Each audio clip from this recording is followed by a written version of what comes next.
दिल्ली भाजपा के शाहदरा से विधायक संजय गोयल ने डीडी न्यूज से विशेष बातचीत में बताया कि प्रधानमंत्री नरेंद्र मोदी के नेतृत्व में केवल 3 सालों में यमुना की सफाई का काम पूरा कर लिया जाएगा। उनसे खास बातचीत की हमारे संवाददाता धीरज कुमार ने। सर, यमुना सफाई को आपने अपने मैनिफेस्टो में भी डाला था कि हम साफ करेंगे।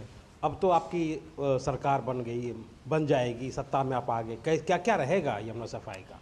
देखिए, बिल्कुल आपने सही कहा कि संकल्प पत्र में हमने जनता के समक्ष कहा था कि हम यमुना को सौंदर्यीकरण करेंगे। यमुना में जो पानी रहेगा वो स्वच्छ जल रहेगा, पीने योग्य रहेगा। साथ में नहाने के लिए जो स्नान की हमारी परंपरा है, क्योंकि यमुना नदी में छठ पूजा पर जब अर्घ दिया जाता है तो उस समय भी बहनें हमारी माताएं खड़ी होती हैं, तो वो बिल्कुल उसको हम 100% माननीय प्रधानमंत्री श्री नरेंद्र मोदी जी के नेतृत्व में ये सब कार्य होंगे। और उन्होंने स्वयं कहा, जब हमारी भारतीय जनता पार्टी की सरकार 8 तारीख को जब अस्तित्व में आई, जीत कर आए हम 48 विधायक, तो उन्होंने यही हमको संदेश दिया कि यमुना हमारी प्राथमिकता रहेगी और यमुना से ही दिल्ली की पहचान, दिल्ली की देश की राजधानी की पहचान होगी।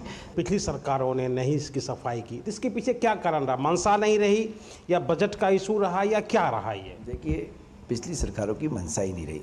आप देखिए, दिल्ली का चीफ मिनिस्टर एक ऐसा चीफ मिनिस्टर था पिछले 10 साल, जिसके पास कोई विभाग ही नहीं था।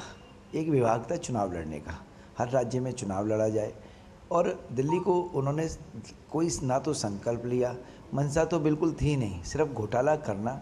और केंद्र की सरकार ने हज़ारों करोड़ रुपए इस यमुना की सफाई के लिए इस केजरीवाल सरकार को दिए थे। वो पैसे सब खा पी गए, पता नहीं कहाँ चले गए। यमुना के ऊपर भी केंद्र सरकार ने पैसे दिए थे कि यमुना की सफाई हो, एसटीपी प्लांट लगे। क्या हुआ उस पैसे का और क्या आप कहते हैं, क्या हिसाब लिया जाएगा? देखिए, जो चीज़ें हैं, ये सरकारी जितने भी विभाग होते हैं, इनका एक रिपोर्ट होती है।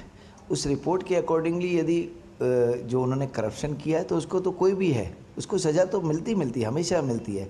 उन्होंने अभी तो सीएजी की रिपोर्ट कभी भी विधानसभा के पट पर उस पर नहीं रखी, क्योंकि रखना चाहिए, ये हर सरकार का दायित्व होता है। कैमरामैन मोहित के साथ धीरज कुमार, डीडी न्यूज़, दिल्ली।